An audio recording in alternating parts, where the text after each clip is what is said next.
How long gone? I'm good. It's a beautiful Thursday. The sun is shining here in Nashville, Tennessee, or, you know, things people call it, but I'll spare us all. Jason, how are you? We got Nashville, Tannahill. That's how much it costs to buy Coke there. That's literally my favorite, and that's what I was going to say. There's also the popular Nash Vegas, which feels more real than ever now with the... It feels a little too hunting wivesy to me, though. Well, the bachelorette party influx sort of leads to that conclusion. Mm-hmm. It's tough to avoid. Man, I'm this many years old back when a kilo was $10,000. Do you remember that? I wonder how much is it? Listeners, weigh in. How much is a kilo of cocaine in 2025? And this is I don't want the hookup price. I want kind of the regular guy off the street price. You want the standard? I'm gonna walk into Hermes. I'm buying the Birkin. Just retail. Just retail. Cost of kilo cocaine 2025. No, don't. No, I'm gonna guess. I'm gonna guess 22.5. What's your guess? I'm saying it's touching. I'm saying 20. I don't want this from the computer, though. I need this from a real street dude. I need real data. But this will work for the sake of argument. What do we got? What is ChatGPT saying? It's too wide of a net. It says it can be as low as 14.5 in San Diego, but as much as 45 in Anchorage, Alaska. You got to pay 45. I mean, look, if Anchorage, Alaska, a place that I've been lucky enough to visit, that's the last place on earth I'd want to do cocaine. So they should be charging 45 a key for that. It's just hard to get it up. You have to get through so many obstacles to get your kilo in Anchorage. Okay, this is good data. So anybody that's pushing weight, that's listening, let us know what the real price is. We need to hear it from the kind of the streets. If you're living in Venezuela, we need. Let us know. We need to know. We'll come and get your boat. If you're going to go fishing in El Salvador, we will explode you. We're gonna explode you. I'm in Nashville. The weather really is something else, but I went to I don't care about the weather, you stupid bitch. Tell me about the Hermes party. The Hermes party's tonight. The opening thing was last night. We did some line dancing, which I obviously did not really participate in, but other people seem. Yeah, I think this cowboy kind of aesthetic is really starting to be on the rise lately. Have you noticed this pop up lately? Well, I mean, at least this is where it was invented to some extent, so I feel like they can lay claim to it. In the House of Hermes, that's a good point. No, I mean, honestly, with the saddle making, it's true. But between the saddle making and I'm saying Nashville it is ground zero. Sure, and they did, but I didn't do that. But we went to dinner at this place called Margot that's sort of like one of the first good restaurants here, and I realized I had not been there in a decade or whatever. Margot. And I gotta tell you, it was fucking smacking. It was delicious. And I mean, it was only 20 or 30 people, so it wasn't like a crazy dinner, but still, like, executing that kind of thing is always tough as far as like it'll be fun, but the food being really good is rare. It's like a wedding, Of course. But it was you for a 30-person fashion dinner. I'll be going to one tomorrow, thanks to our friends at Chloe. But you don't go there to lead with the culinary experience. You go there, hang out with your friends. The food's gonna be good. It's not gonna be exactly great, but I only saw the little mini Birkin slice of cake that everyone got, which is it seems like the entire event was based around that. No, that's the thing. That was a surprise from the chef, and I don't think mama. And I was like, that's a lot of fucking work. But the food at Margot, I need to go back for a regular meal because it was quite good, and I was very pleased. What was your bite of the night, Chris Black? It was bite of the night. Well, there was like a pasta with like a mushroom that was delicious, but it was like kind of the pasta was sort of in sheets. You know what I mean? It wasn't like but that was delicious. But this is a shock, and I'm almost embarrassed to say it. There was a apple ribbon salad with blue cheese, hazelnuts, and some sort of green, and it was unbelievable, delicious. And I hate fruits in salads. Okay. And I know this is a little bit different. This isn't watermelon feta. This isn't strawberries in a summer salad. This was the base of the salad was these apple ribbons, but it was delicious. Yeah, it's a classic pairing totally. of a blue cheese with a sweet fruit like an apple or a quince or a pear or whatever. a crunch from a nut and then a bitter green, a frisee or something. Maybe you had a bitter field green. It could have been a bitter. I would recognize a frisee. I think. I'm not trying to boast, but I think I would recognize it. So it could have been. Yeah, you would. Just a simple field green, but yeah, it was delicious, and I was very pleased to have, because also at those dinners, you don't really. Usually, it's kind of like you don't really eat. No one really eat. This was like.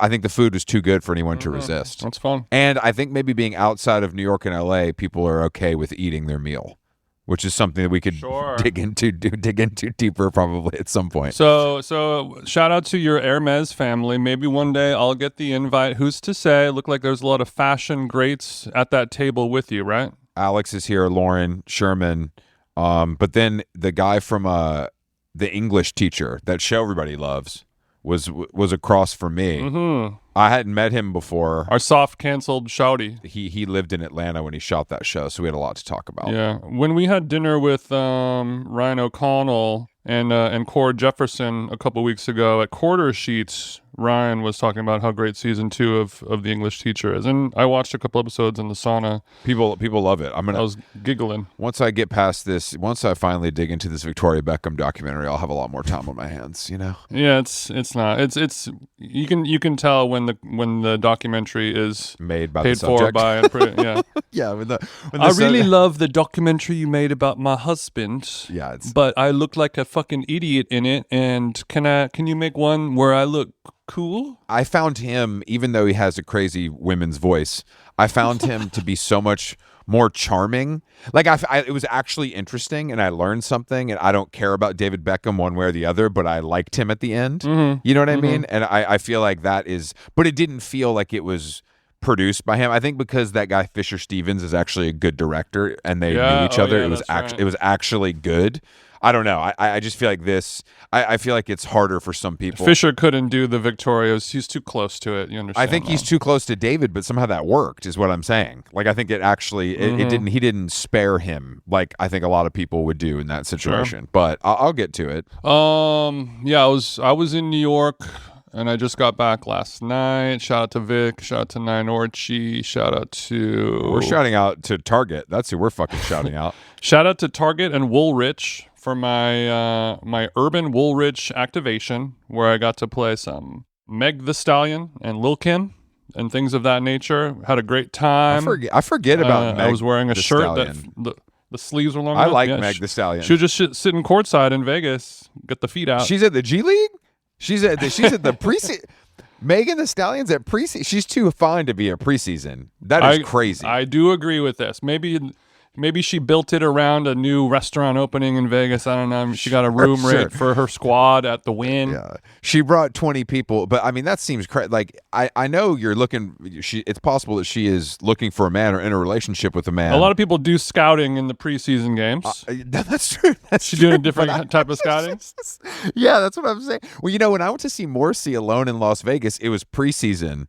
And I did notice when I was at Mr. Chow's solo, there were several NBA players, and I'm sure historically NBA players are looking for love, whether they have found it or not already. if you catch my drift, so I feel like players famously looking for love. So maybe it is a fertile ground for finding locking somebody in before the season kicks off, but once they've signed their contract.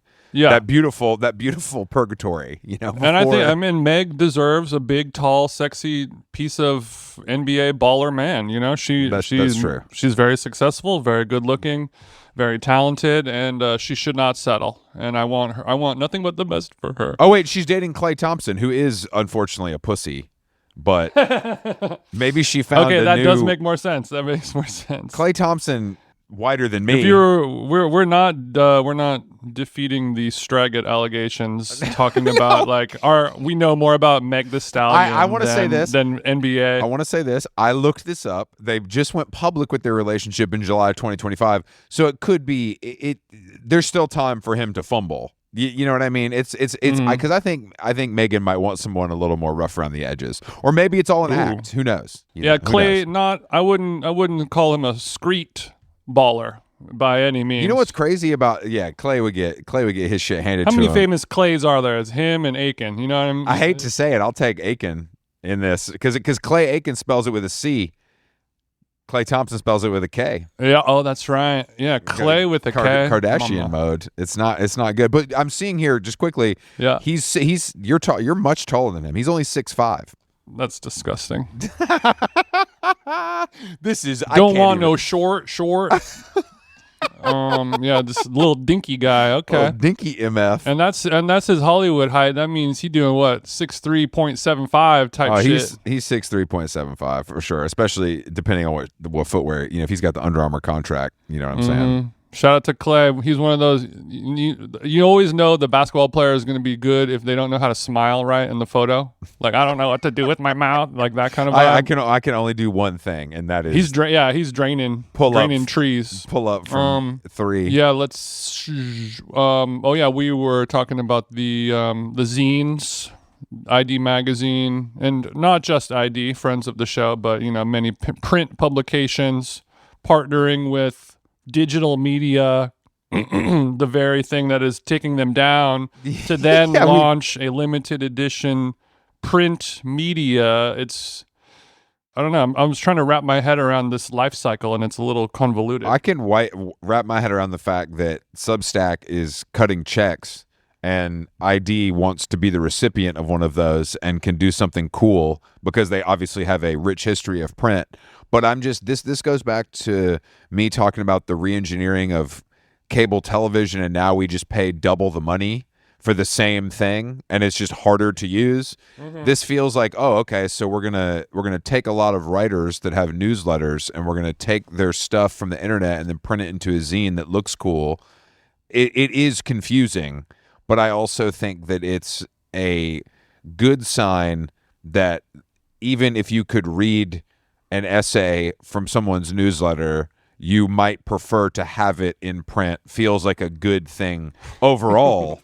But the question is, anybody reading any of it is, I guess, the real question to me. You want to do one thing. I just want to make a magazine. And they're like, ooh, what about instead of just giving you money to keep your magazine open, you make a little zine and it's printed out on a smaller, thicker paper, and then we'll give you $50,000, and then you'll be able to keep injecting that money into your troubled business for another, keep the lights on for 3 more months. Well, ID is famously quite profitable off rip. That was like the big news that they had booked, like, I can't remember the dollar amount of like advertising, with the first issue. But I think it's more like Substack is so desperate to be cool because it's not cool that they are willing to pay whatever, and ID is like, well, we do print and that's what you don't do, right? So how about you pay us to do that, and then we have a dinner to celebrate. That's what it feels like, and it's no different than sort of how every magazine, like especially like a Dazed, is like an agency. It's like you come to us, of course. And I imagine this is no different, really. You know what I mean? What up? Give us 1 second. No. We're gonna intro you really quick, and then we'll bop in. All right. Today we do have a guest on How Long Ago. Jordan Tannahill is an author and a playwright who is, thank God, from Canada, Ottawa, even, which is a city I have yet to discover. I can't wait to get into that with him. But let's give him a buzz. He's ready to rock. Jordan, we have our water. We have our Wawa. We do. Do you have a coffee as well? Are you hydrate maxing? Okay. I am. I'm double fisting. You're double fisting. Sure. Okay, so we're actually, speaking of that, I was talking to our mutual friend Ludwig Hurtado yesterday. Oh yes. And he was giving me some insider info.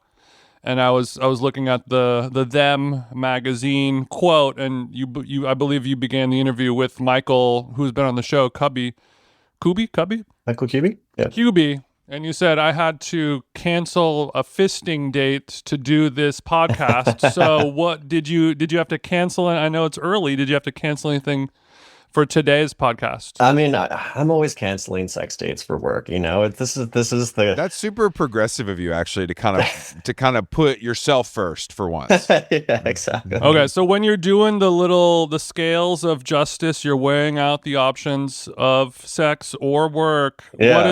What's the percentage of the way it swings? Are you a good boy? Keep it 50-50? I try to keep it 50. You need a good balance. Well, the thing that's I completely agree, but I think the beauty of the gay community is that you guys are willing to kind of let's say meet up any time of day, so you can kind of squeeze this stuff in, no pun intended, anytime. If you need an 11 a.m., there's somebody that's going to sign up for that appointment. Yeah, I mean, I'm best during the day.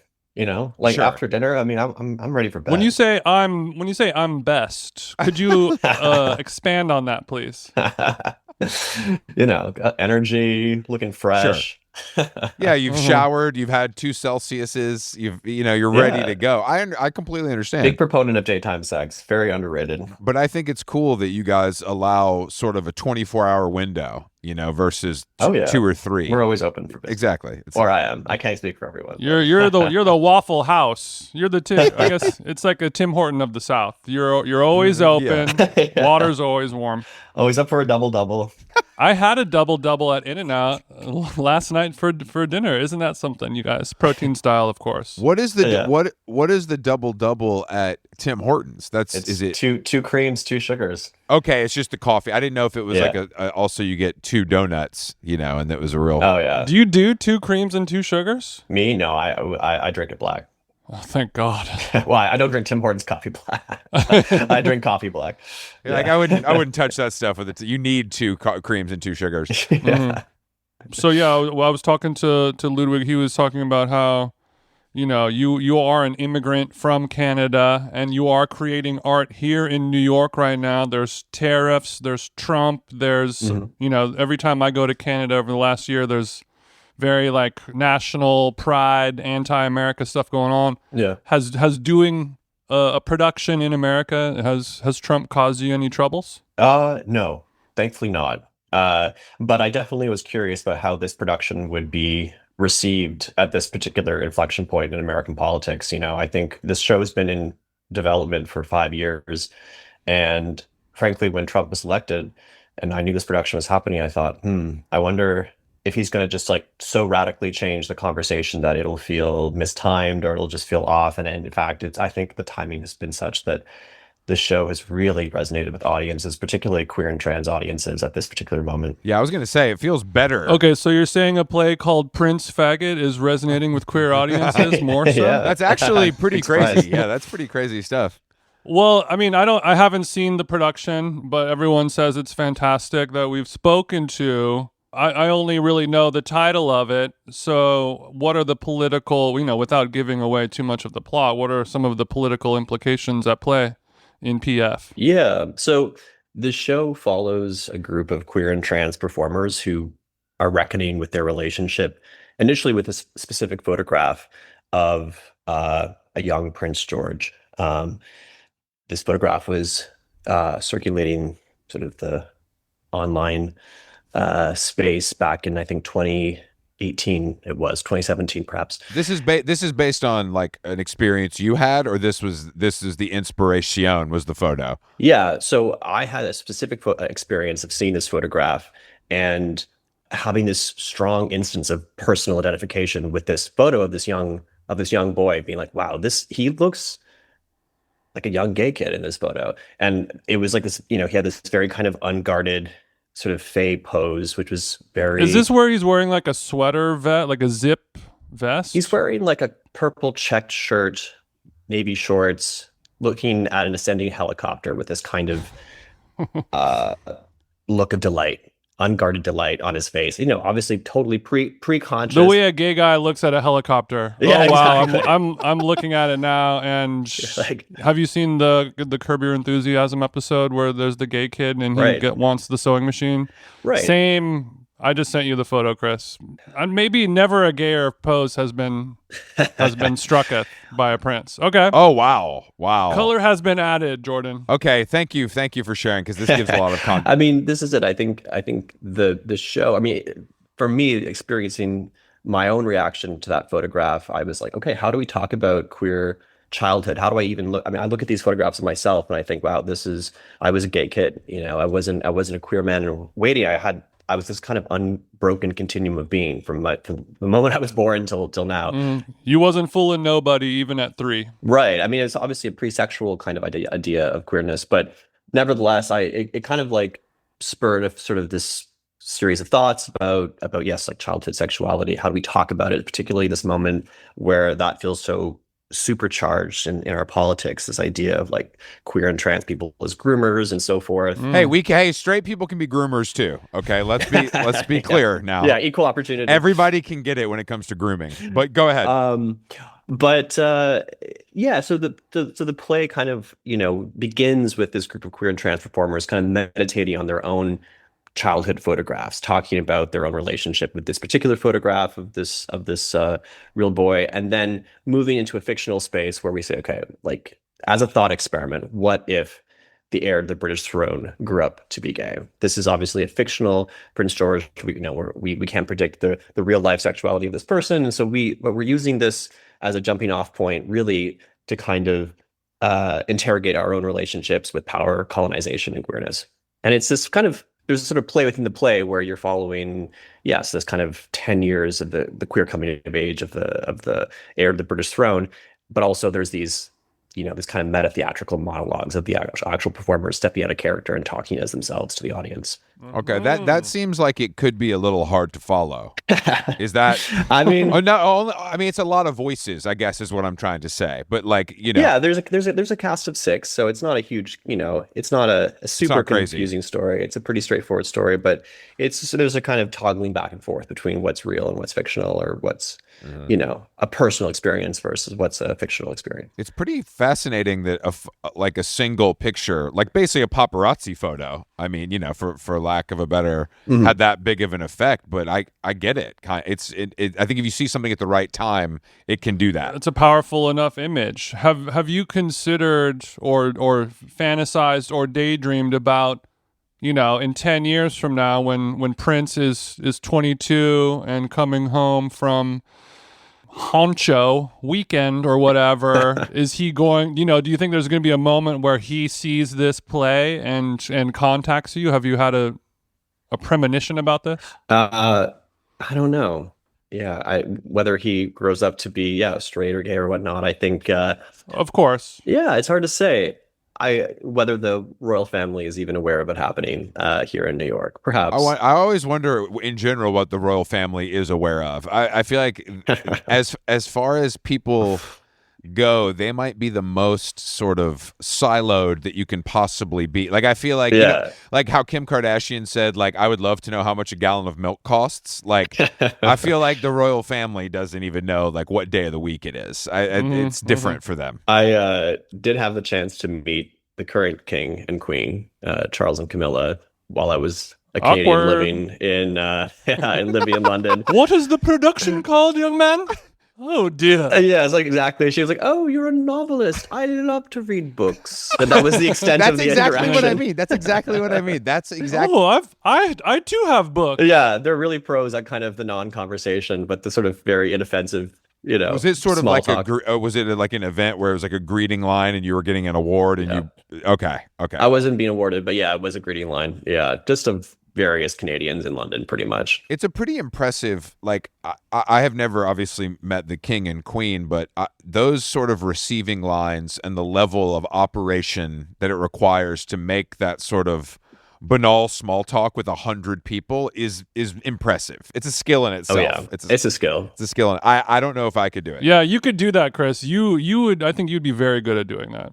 As somebody who identifies as somebody who would be good at doing it as well. That's a highly ritualized life and a very performative life, and that's what we kind of explore a little bit in the play is how kind of theatrical a life it is and performative it is, and there's this idea in the play that if you're living in this life of kind of heightened ritual and stricture, that actually you desire a sort of like inverse liberation in your private life, like, and the idea that like perhaps we sort of imagine that like what if what if they have a really kinky private life as a way of kind of counteracting. We you know, like, we know about Prince Andrew. We you're know right, about exactly. Prince Andrew. Oh my God.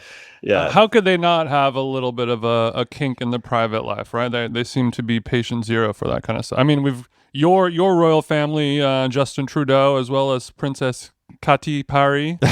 I'm sure they're getting up to some stuff, right? They're doing some yacht play. Yeah, our former royal family. Although I suppose the Trudeaus are kind of always perpetually our royal family, even if Closest thing they're too. not in power. Whether they're in office or not, they're still the royal family. They're still Yeah. the royal family. But I do think that the There are whole Kennedys. the royal thing is just fascinating to me as an Anglophile, because it's the one British thing that I just can't care about. Yeah. Like I find them so uninteresting, and I know Yeah. that's like how they have to exist. Like that's their whole job, is to be like smiling and sort of uninteresting and reading, things that are written for them. That's the whole job. Yeah.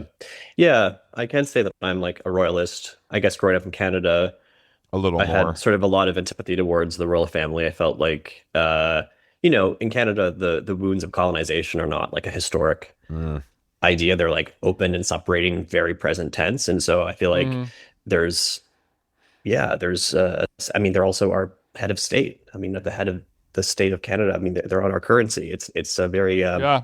you have a daily reminder of their role within the Canadian the political world. In the Commonwealth, Yeah. the claw holding you down. Yeah, I think that there was a time, especially when, anyone gets married, or of course, like Princess Diana was definitely the biggest one, where it was like, that was like what Good Morning America was talking about. It was like they were really trying, and I think it really like round the clock coverage of the royal wedding in America is for a very certain kind of person. Yeah. And I think that they not try, but I think that I just wonder how many people here are that interested, because it does feel kind of far away. But maybe if you look at them like celebrities, it's different. Yeah, absolutely. I think they're kind of, in a way, like the Kardashians or something. They're as much a kind of just a famous family. But there is this great sort of national pride in, it felt toward them in Britain, and I understand like the role they play politically and socially, and kind of like the soft power that they hold for Britain. I do understand that. But I cannot say that I'm like, I never watched The Crown or any of these kind of like fanfic pieces about the royals. I'm just sort of not so. I feel like you got to stay away from that in the business that you're in. I feel like that's Too not close to it.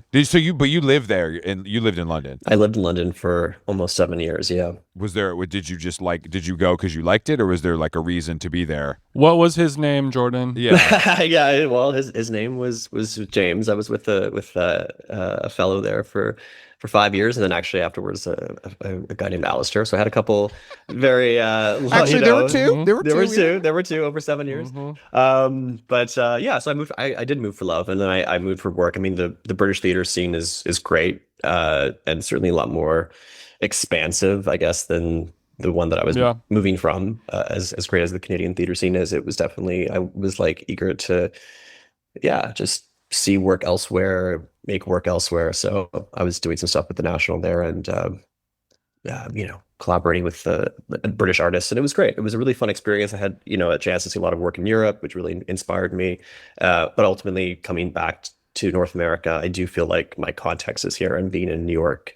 This is my first play in New York, Prince Valiant. So it feels like kind of an exciting. It's not exactly a homecoming, but it feels like a kind of arrival, I guess, and sort of setting up my style here. This is your debut. Yeah, we're still the center of the world in New York. I don't care what the haters say. Well, speaking of New York, as well as our royal family, I saw a photo with you and Anna Wintour, and Ludwig wanted me to ask you: did you hear her say the word faggot out loud?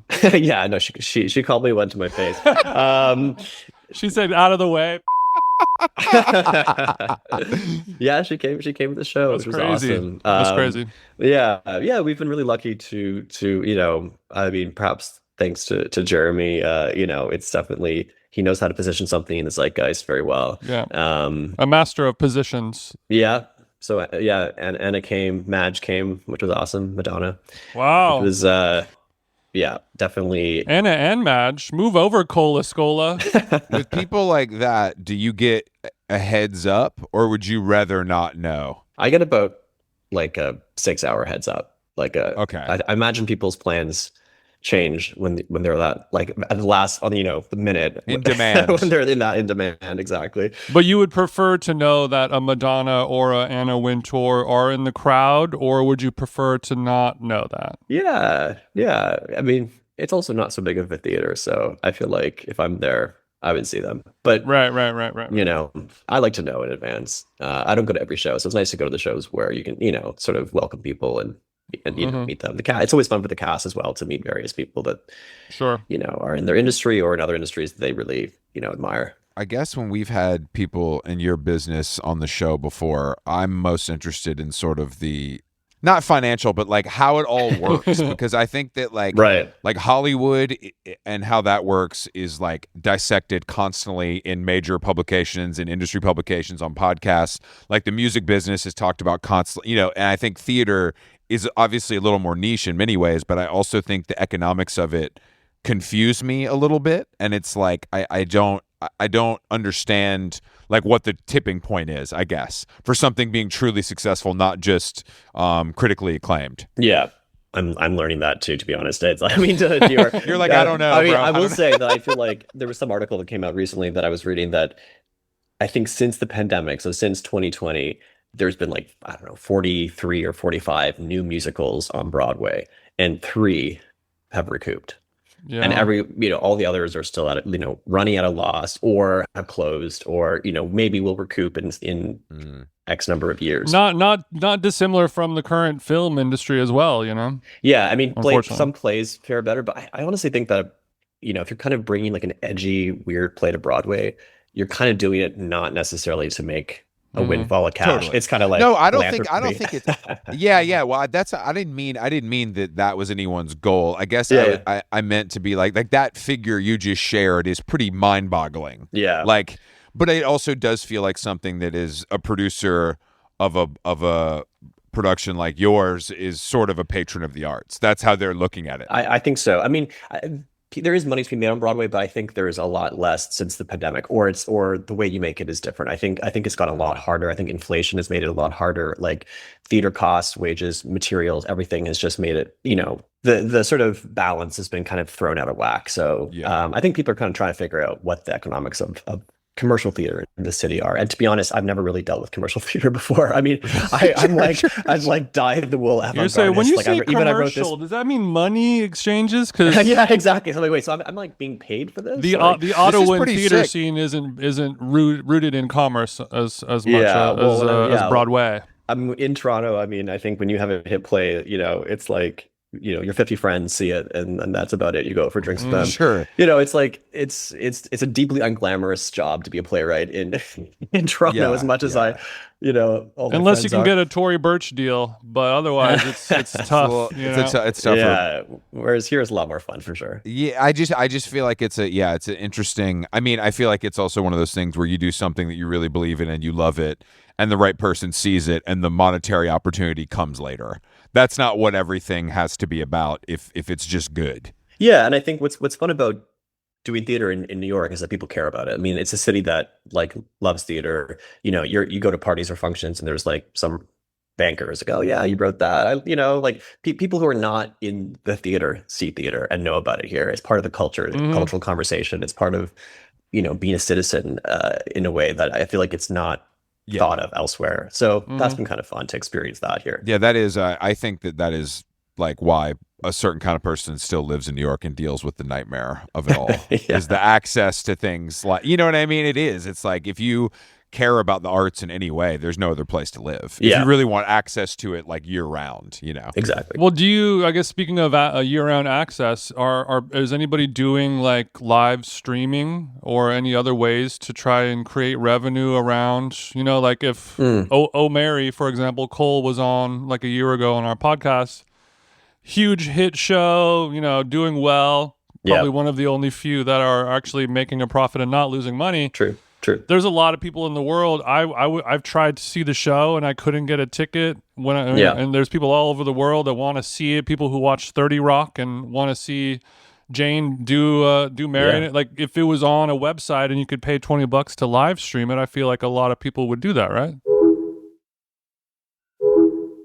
Yeah, although that kind of defeats live theater, I suppose. I mean, I think that's part of. I mean, like Of course, it's not as good as being in the room, but if that's the way it's going with movie theaters, yeah, if it's either that or nothing. right. Well, I think there are. I mean, there are some initiatives around access and like, yeah, like live streaming, especially. I think that really came about around the pandemic. But I Yeah. know that there are like the National in the UK and a few other theaters will do like extraordinary archival recordings, basically, of their shows, and then they'll screen them in movie theaters. And so it's like NT Live, Okay. for instance. So you can see a show that was in London, even if you live over here, and you can go to the Cineplex and watch it.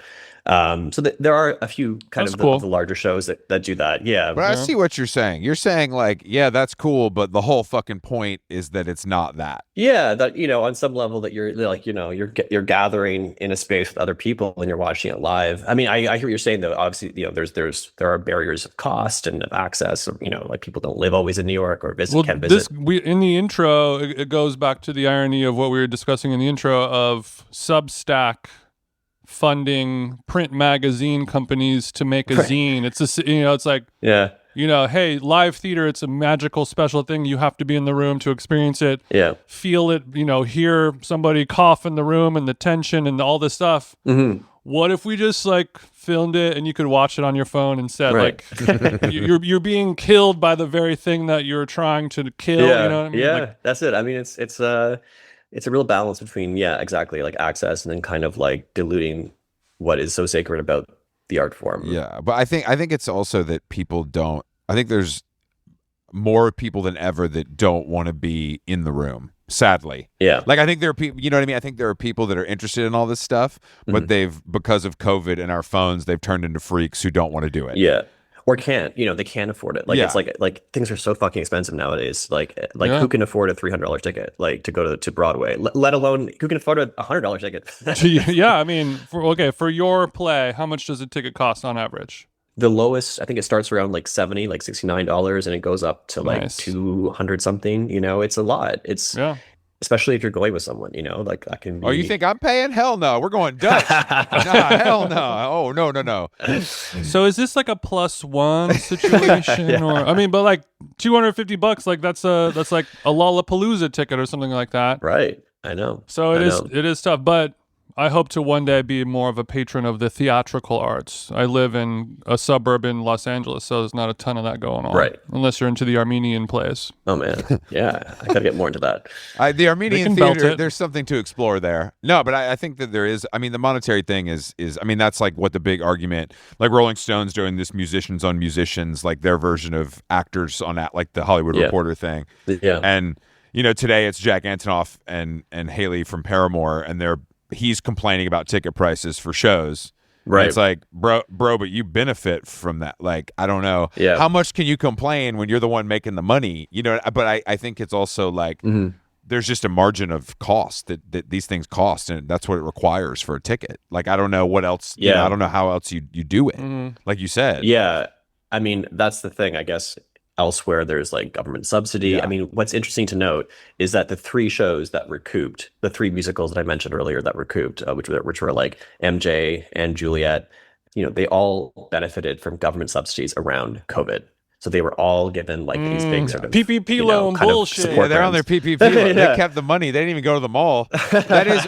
But it's like in Europe, it's like yeah, like people are not expected to pay I like mean, in hundreds Canada- of dollars to go see a play because like the government helps support it, they help support the development of it, so it's not all on the consumer. We don't care about the arts here, bro. You take that shit somewhere else. We don't. Unless they're on Bravo, we don't really care about the arts. Yeah, that's my art. Yeah. When I learned about, I mean, when I was younger and I was in the music business and I learned about that, like all of my favorite Canadian bands' albums were basically paid for by grants, and that the labels had grant writers on staff to like make sure I get my Feist and Broken Social Scene on time. I was like, damn, that is sick. Like, I didn't know that was. Yeah, I'd never heard of that because it's so. And the country makes their radio stations play a certain percentage of Canadian Yeah, artists. that's right. Fifi Dobson lives because of the laws. Yeah, But Camcom. And they call America nationalists. yeah, but I didn't. crazy. I guess I just didn't realize that was like how much that benefits a play. It's so un-American in so many ways. Yeah, and there's like yes, there's like CanCon, and there's also like Quebec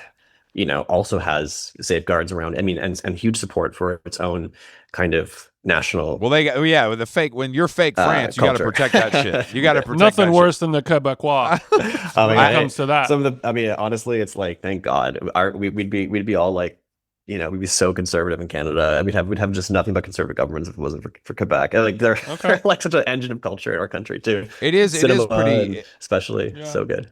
It's But still cheap to live. It's still cheap to live there. But I want to. You grew up in Ottawa. I did, yeah, suburbs of Ottawa, yeah. All right. So what was your awakening in Ottawa? Like, what did you see where you're like, you know what, this maybe ain't for me? And what was the name of the suburban town that you grew up in? It better be funny. Oh, I was in. I grew up in Beacon Hill North in Ottawa. It's not that. Oh, funny. that just sounds nice. That just sounds like Boston. It was lovely. I mean, I went to like a lovely like arts high school there too. And it was a nice like adolescence. Like just. Okay. But I feel like there is something. Yeah, you're like when you're a teenager. Your experience, so much of your experience of like culture is just online, and like what. Well, how old are you? I mean, you're younger than us. Are you in your 30s? Yeah, I am. I'm probably not younger. I'm 37. Okay, I'm 42. Yeah, I mean, generally the same age, but you grew up. That age difference is enough where you like had the internet since you could remember, basically. Yeah, exactly. And you're kind of imagining a space for yourself that is sort of not where you are. You're like seeing yourself in a larger city, or you're kind of watching a lot of the early theater I watched was just online, just like seeing people do crazy shit. Like, oh man, I wish I could do that, but like there was no context for it where I came from. Who put you on in general though? Were you discovering this yourself, or was it like a teacher or your parents, or like who groomed you into the theater? Honestly, just public school. Really? Yeah, just doing a play. My first role, I played Gollum in The Hobbit in grade 6. And actually this was kind of the birth probably of a few different inclinations in my life. I was like in like a wetsuit. Yeah, like, I was like going to say the Gollum to leather pup play pipeline is very real. Can you still do a little Gollum? Oh yeah. I'm just living it every day. I mean, it's like it's like a skin tight wetsuit slathered in petroleum jelly. I mean, it was a great role. It really was a good role for me. Okay, have you ever been in the basement at Basement wearing your little pup costume and you just break into a little Gollum, like trying to lure someone into a corner? Yeah, maybe. Yeah, exactly. Into the catacombs, into the cave. Yeah, my precious. That's a very. It's very cool though that you just sort of came on to. I found it yourself. One cock ring. Yeah. To rule them all. I thought Gollum was ugly. Is that part of it or no? Yeah, I mean maybe I was cast for that. I don't know. No, that's what I'm saying. I'm saying you were miscast. Oh, that's what I'm saying. Chris it's a roundabout way of saying you're way too hot to play a gremlin troll. I don't know. I had a lot of acne back then, guys. I don't know what you look like in 6th grade. I was fat, so I don't know. I can't talk about anybody else. Gollum was snatched, to be clear and to be fair. Gollum's BMI was treacherous. Oh, that's good. Okay, so I guess speaking of Basement, you are a member of the New York City rave scene. I am. Okay. Yes. Community. Basement is my. Okay, you're a Basement. Is my spot. Yeah. I feel like that's kind of where I'll probably be tonight or tomorrow. Is Basement quarterly or is it weekly? It's weekly. They have weekly, like every sort of, I think Friday, Saturday.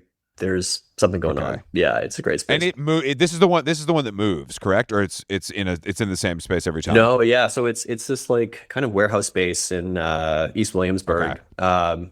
Yeah, it's great. It's like great spot for techno, and it's sexy. Like I love the kind of cruising spaces they have there. It's got great programming. When you say cruisy spaces, yeah, these aren't identified as such, but there's corners, let's say there's shadows that sort of allow. Okay, got it. Yeah, there's like an area called the catacombs, which are Oh, so we've recreated the catacombs in Bushwick. Yeah. Okay, got it. Could you throw on your theatrical cap for a second? Describe the smell of the catacombs, if you could. Depends on how late in the night it is. Okay. Oh, I see. Okay, the sun is not up yet. Let's call it 3:15. I mean, definitely musky, a little bit feral. Yeah, definitely a lot of bodily fluid smells for sure. Okay, of Some course. some more pleasant than others. But yeah, I would say like sweaty. That's the problem with fluids. Yeah. Some are better than others. That's the problem. Okay, how welcoming is this space to straight people? Very, very, yeah. That's bullshit. He's like, very. If you're willing to go into the catacombs, it's super open. It's very. Yeah. What about straight women? What about straight women? Hell no, get out. I mean, you know, It's a waste of I dick think- right there. I really You can't. got speak- the capacity is 500. That's funny. Get out. You know, yeah, it's interesting. I mean, look, you can ask Nicole Kidman. That's where they shot the baby girl party Oh sequences. yes, We're okay. in, you know, she loved it. She had a great time raving there. I bet you that was the scene of the film for me. That was good. Yeah. That was good. Yeah. Not for my wife. She likes some other different scenes involving walking on the floor like a dog. Do you think? Woof, woof. Yeah, he's Don't woof woof. And she's like, yeah. is She's he bought one a of lot of the milk recently. greatest gay baiters of all time? Because I remember I saw his first movie, the one where he played like like beach rats. Beach rats, yeah. And I was like, "Oh, this is something." And then I feel like he really knows what he's doing. Yeah. To keep both sides satiated, let's say. Yeah, he's beautiful. I mean, you know, when you meet various actors in person, you're kind of like, okay, there's like an on-screen glow up that happens. But when I met Harris in person, I was like, oh, you are stunning. Yeah, like, yeah. Some of them, I agree. I mean, I've been disappointed many times, and then when you're surprised, you're like, oh hell, this delivers on the promise. This is great. Yeah, Yeah, we were supposed to totally. have him on the pod, but I think the timing didn't work out so well with his press and everything. Yeah. But hopefully he'll come back on. Hopefully he's listening to this and he's getting our bat signal. You know, speaking of like gorgeous, sexy men, you guys should see the movie Pillion, and you know, that's a great movie with Alexander Skarsgård and Harry Mellion. And it just came out. It was at Cannes earlier. It was directed by this guy Harry Leighton. It's great. You'll be hearing about it more if you haven't. It's about this like kind of like sub-dom relationship. And I'm hard. Alexander Skarsgård plays like a head of like a biker gang. Whoa. It was just the film was just Okay. at the festival here, the New York Film Festival. Anyway, hilarious and hot. Skarsgård, ever since he wore those boots, I feel like I've seen a new side. That's of why him. he was wearing those boots. He was wearing those at Cannes for this movie. Yeah, he knows that's what the he's promo. doing. Yeah, he knows what he's doing. Oh, okay. I see. I'm sorry. I remember him wearing like Tom of Finland T-shirts and shit on the press tour. Yeah, so that yeah. makes a little okay. I didn't realize what the movie's about. Now I remember Yeah. all of the looks. That's his movie. It's A great. directionless man is swept off his feet when an enigmatic, impossibly handsome biker takes him on as his submissive. Okay, so Alexander is the Dom. Yes. Thank God. Yeah. You scared me for a minute there, Jordan. Scandy Daddy. Scandy Daddy. Okay. Oh God. And do you like the guy that he's doming, or is it more just the Skarsgård show? A great actor. Yeah. Not talking about the acting abilities, my friend. I'm looking at Harry Melling. I mean, okay. he sells it. He sells it. He's a Dudley Dursley from Harry Potter.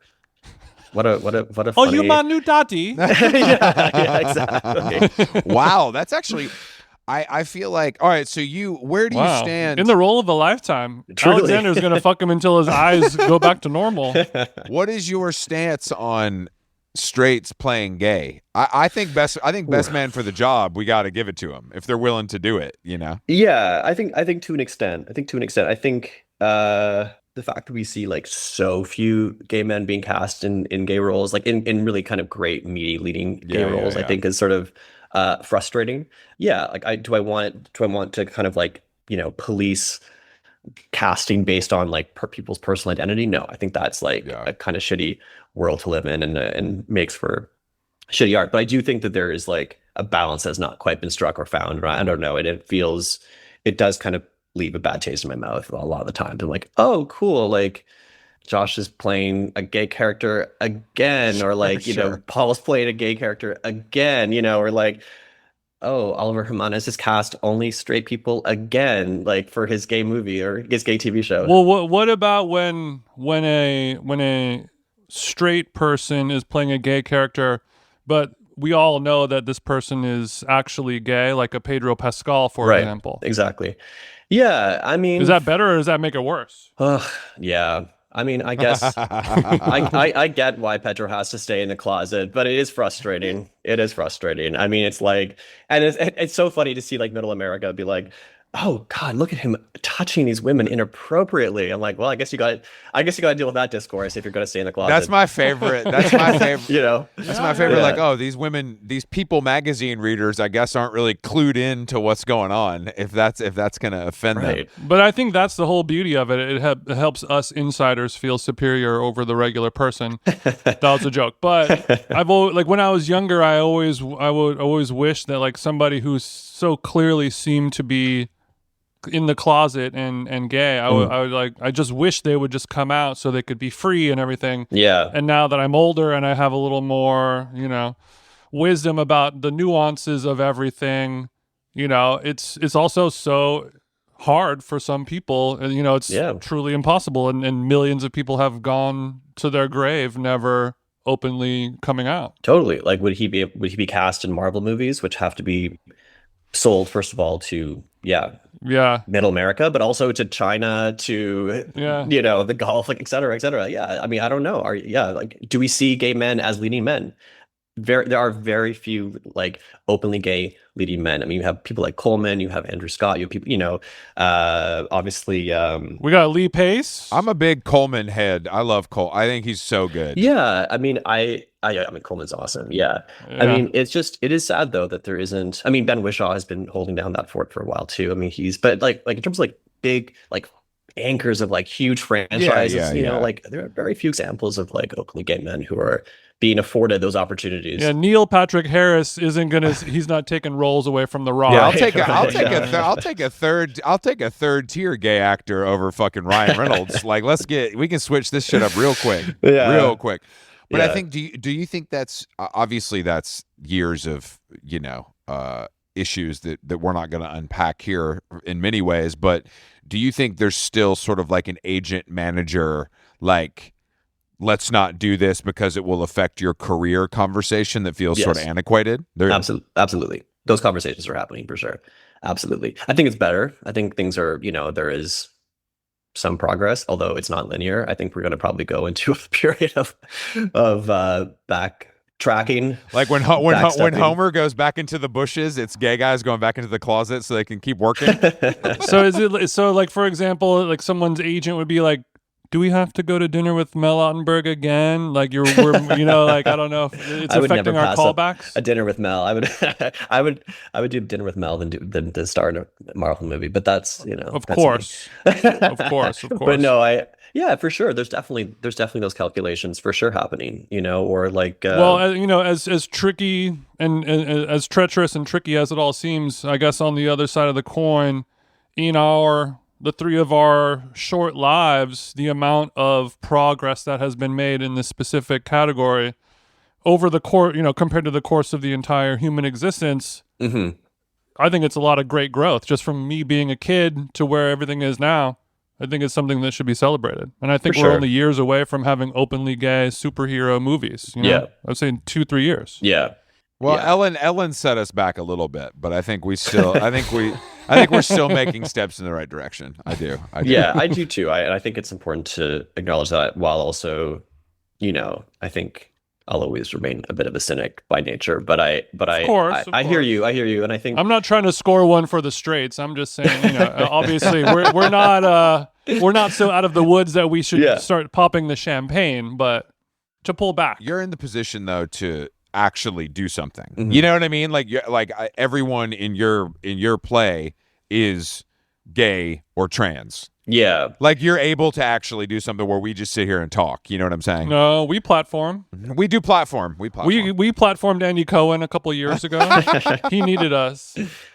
You know, I think the space that I'm occupying though is like I'm kind of like making work first and foremost for queer people, and if like straight people and other people are into it, then that's awesome. But like, I see a lot of, I mean, I don't blame queer artists who are trying to make work for the mainstream and who are kind of trying to like, you know, sell it down the middle. That's cool.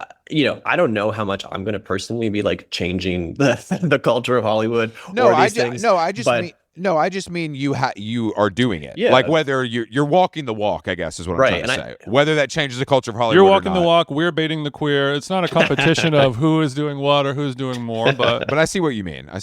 Yeah, and that's like, you know, I think the actors who stay in the closet also deny themselves the great gift of just being part of this extraordinary multi-generational conversation and community, and like, and having fun and just being yourself, you know, these things that, like, you know, not always having to like call your, you know, publicist after you're spotted out at dinner with your boyfriend, you know, that you're like, you know, / your roommate, you know, like, I think that's just kind of a shitty way to live. That's my sober coach. What do you mean? That's just my sober coach. I've never fucked that guy. What do you mean?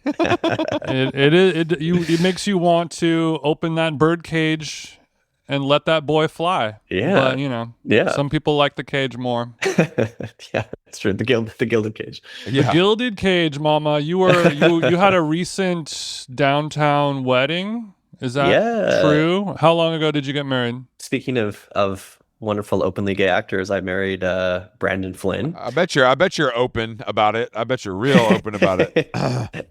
Yeah. Oh yeah, we're open. He's opened me up. Okay, you and Brandy got married last year. Yeah, we got married actually almost exactly this time last year. Like this week was our anniversary. It was great. Yeah, we were you know, we did it at St. Mark's, which is this, you know, church right beside our house, which was this, you know, it's like this awesome space that has hosted, you know, so many different cultural kind of events over the years. I mean, it's like where like Patti Smith did her very first like punk poems, and like where like the Black Panthers operated out of the 70s, and it's just cool. It's like this cool kind of cultural space, and poetry project is there. Anyway, so we got married there, and you know, just with all of our friends and family, very very kind of like as much a celebration of our circle of friends and community. Now, let me in this situation, what's the discussion behind the scenes about who's wearing what? Yeah, we don't want to talk about community for your wedding, bitch. Yeah. We wore leather. Our friend Ludovic, not Hurtado, but Saint Sernan Ludovic, as opposed to Ludwig. Ludovic, he designed us these like leather pieces, which were very cool. Brandon was wearing this like leather kilt. It was fun. It was just like kept it fun, kept it kinky. Okay, so it was complimentary, but the same designer. Yeah. So there was a through line. Yeah, okay, I got when it. When you say pieces, are we talking like a tuxedo, a vest, or does it have ears on the hood like an animal would? Is there a tail involved? It was kinky. Yeah, I mean, I mean, actually, I had boots that were kind of giving Skarsgård's boots a little bit, to be honest. We were touching knee. We were touching knee. we were touching knee. You know, doing our stuff. I had real ambivalence about getting like the idea of marriage, you know, and I'm like, is this for me? Do I even agree with the idea of marriage? I mean, I have found my own way into it, and there's a lot of things I really love about it. I also think that like living in America, you really are kind of like forced into certain kind of legal protections around like health and like being able to stay in this country with the person you love and like all these kinds of things. So there's, you know, we are fundamentally still like a society oriented towards the couple. Yeah, well, especially if one member of the couple has like a real job with insurance. It's looking, you know what I mean? It's helpful for everybody. At a certain age in certain societies, a single person is looked down upon more so than a coupled person. What is wrong with this person that they haven't found a couple? You know what I mean? Yeah, which is crazy, right? But I mean, I guess that is true. I'm talking about for straight people. I know this is not in your world. I mean, I guess that's but I think. But marriage has been wonderful. I mean, like, you know, it's hard, it's like work, but also it's like so extraordinarily rewarding. And I'm deeply in love with Brandon, so it's been great. And we know we live in the East Village. He's a real cutie. You bagged yourself a good one, my friend. No, he's definitely a good one. What is the I mean, I feel like you do sort of a lot, but now that this thing's kind of running, what do we got on the slate? Like, what are we working on now? Yeah, well, I have a novel coming out, being published by FSG next year, which I'm excited about, just like deep in the copy edit for that right now. And it's been also already announced, but I'm a filmmaker. I'm making a film that we're shooting soon called Rapture. It's a medieval body horror film starring Kit Connor, Manu Rios, and Will Poulter, and a few others, which we can't announce yet, but some really great ensemble. And yes, some gay actors playing gay characters. Which I told you, motherfucker, you walked the walk. Yeah, hard to believe, I know, but well, how long did that take? Like the movie, like how long? When did we write it? It feels like are you just directing, or did you write it too? I wrote it. Okay. I'll be directing it. I wrote it pre-pandemic, so starting in like probably 2018. So that's how long this has been sort of Wow. being pieced together. I know it's a long process. And you wrote a book called The Listeners, and then that was turned into a TV show directed by our friend Janixa, but it was only in the UK, not in the US. Too gay for America? What's the deal? I mean, definitely not. I mean, it's a weird show, not particularly gay, but it stars Rebecca Hall, who's just for me such a kind of icon. And I think for many others she's just one of the greatest actresses. Janixa, such an honor to work with her. Beautiful. Janixa Bravo. Damn, she's married to Morgan Spector? Yeah, married to Morgan Spector. Power couple. Speaking of guys that gotta come out, Jesus. I think once again, he knows what he's doing, is what I would say. That's what I'd say to that. He has a captive audience. He wears a lot of mesh tank tops for a straight guy, Jordan. You know what I mean? They're such a awesome couple, but so it was Rebecca and this kind of weird story about this woman who begins to hear this like low hum that nobody else can hear, not her family or any of her coworkers, and begins to kind of unravel her life. And we shot that. It was a 4-part series that we made for the BBC, so it was aired in the UK. Wow. But hopefully some friends stateside will be able to see it one day. Who knows? Yeah, sure. I get my BritBox subscription, so I'll be able to queue it up. That's a lot. We're in talks with Mubi. That's a lot of plates to be spinning. But how many shoot days and where are we doing the movie? We're shooting this movie in Hungary. And they gave the tax break over there, huh? They do have good. It's like so many of these, particularly period pieces, are shooting over there. Like a lot of these dragon movies, and just because you can make it look like that pretty easily. They've got some amazing locations and also some just incredible craftspeople there. We're working with this real master of prosthetics and makeup named Ivan Pohornak, who did Ari Aster's Midsommar, and he did like the Alien vs Predator, and he's just like a real gore master. So I'm very excited to be working with him. I fucked a guy last night called the Gore Master. I was about to say, yeah. Did you meet him in the catacombs? Gore Master set at Basement. That's literally what I was going to That's really interesting. But so Hungary, and you're going to be there for what, like 40 days or something? Yeah, probably around that long. I used to actually, strangely enough, lived there for a couple of years. The guy I mentioned earlier, James, was doing a PhD in Budapest, so we lived in Budapest for a bit. Budapest I've never been, but I've never heard a bad thing about it. Yeah, I mean, it's an extraordinary city. I mean, it's like too bad the country's ruled by Viktor Orban, who's this like proto-fascist nationalist. Can't win them all. Can't win them all. You can't win them all. He actually kicked out the university that James was studying in. What do you mean? What do you mean kicked out? Like we're good. We're done here. Oh, it's a long story, but the university was founded on an endowment by George Soros, who's like, the bête noire of Hungary and Orban. I mean, so they literally. So it was a little personal. It was a personal vendetta. Yeah. It was a personal political vendetta for sure. Feels very Trumpian. For sure. Well, I wanted to talk. I've seen the phrase "pup play" pop up on my corners of Twitter lately. More so, I feel like it's trending up just a wee bit in the last maybe 30, 40 days. Okay. And I can imagine, the obtuse angles of what it contains and what it means, but it seems like you are a player in the space. So if you could explain it to a couple of straights, that'd be great. Yeah. Speak for yourself. I know all about it. Okay. No, I'm joking. Well, one straight on the pod. Sorry. Carry on.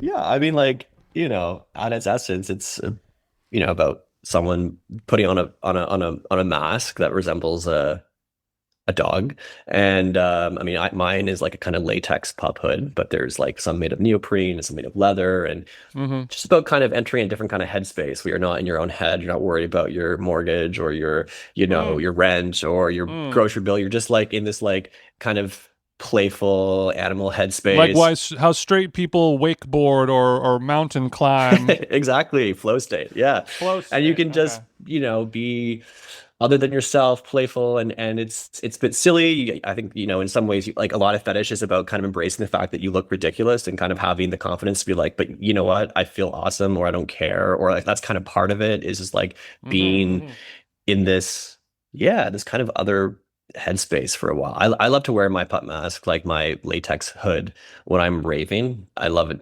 I love sort of like how it kind of locks me in, and if I'm like coming up on a pill, I just love kind of like being in this, I don't know, this sort of other headspace that I guess relates to you having the differently. mask on, you're already in a bit of a K-hole, Yeah. or just like in terms of your clothing, and Yeah. then you put drugs and the music and Yeah. the so when you have the mask on, you are anonymous. People can't see your face and tell who you are. Right. Yeah. It's like People can't say that's known playwright Jordan Tannahill. They're just like, here's another guy in a mask. yeah, it changes how people relate to you in interesting ways. And I think like it's a very like ancient human instinct to want to like do psychedelics, be in a dark space, listening to like rhythmic music, donning a mask. Like these are the fundamentals of ritual that we've been engaged with for thousands and thousands of years. And I think there's a real draw to that for me. I think for a lot of people, that's the rave space for me. Okay. How much of your time in the mask is on 2 feet versus all fours in the style of a For dog? me, most of the time is on 2 feet, but yeah, I love guys who are just like getting right into the role play. Like there's some people who really commit to the doggy of it all, and can have a great they have a great bark, they have a tail dildo, they even have paws. Oh wow. It's a Okay, real. so we're Can I just say you have a great bark? You do. I mean, there's some guys who have a great bark. They really tail do. tail Very dildo. convincing. Tail dildo is a nice touch. That really It is- that's fat form and function right there. It really completes the look. I gotta be honest. Can I ask? I just not to get in the weeds, but as far as the mask goes, is it a zipper closure over the mouth? Okay, and Yeah, eyes mine as is. well, or Or zipper closure of the mouth? No, there's over the mouth. There's a little, cock-sized hole for convenience. It's a Perfect. bit small, to be honest, for everyone. say a bit- mouth Thank you size for hole saying as that. well. Thank you for. Yeah. Thank you It'd for be saying that. small for you, Chris. It'd be It small makes for you. everyone feel so but- tight. Wow.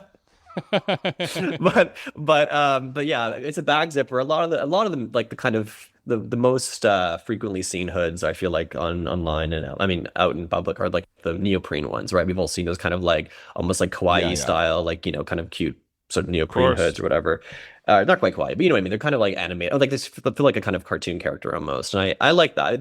They create a kind of playful space. I don't know. It's not quite my headspace when I'm in it. Yeah. I kind of like the just a black sort of solid poured latex look, but yeah. Yeah, we all have our flavors. But to each their own. I like latex better too. It feels more traditional. Yeah. I mean, love being in a latex suit, second skin. It's great. It's a kind of a cool vibe. Although very, very hot at a rave, very sweaty. How's the breathability? Yeah, no breathability. No breathability. Okay, so then when you're all done, you come home from basement at 7 a.m., you had your bacon, egg, and cheese, Yep. and you go home, you finally zip out of that suit, take a cold shower. Got to feel amazing, right? Amazing. And you just leave that latex to soak with some dish soap in the shower, and then you're all ready to do it next weekend. You got the latex, the used latex with the Miss Myers just soaking in the fucking. Yeah, that's how you do it. You gotta- Okay, so when, I love the when, you, list. You gotta when maintain you it. when you were still a youngster, would your mom have to wash it and hang it out for you for the next yeah, day? I Or? always hang up my pub hoods when I, after school. Pack my lunch in my hood. I miss that, I know. Oh my god, that's too good. That's too good. Okay, well, Jordan, thank you for taking the time to chat with us. If you Thanks, live guys. in New York, your play Prince Faggot runs till November. What's the end date? November 30th. November 30th. All right, so you Yeah. got a month and a half to go check it out. Everyone says it's fantastic. I hope to go see it. I'll be in New York a couple times over the next month, so Thank you so much, guys. I'll try to swing No, by. thank you. Thank It you. was a pleasure. Yeah, had a lot of fun.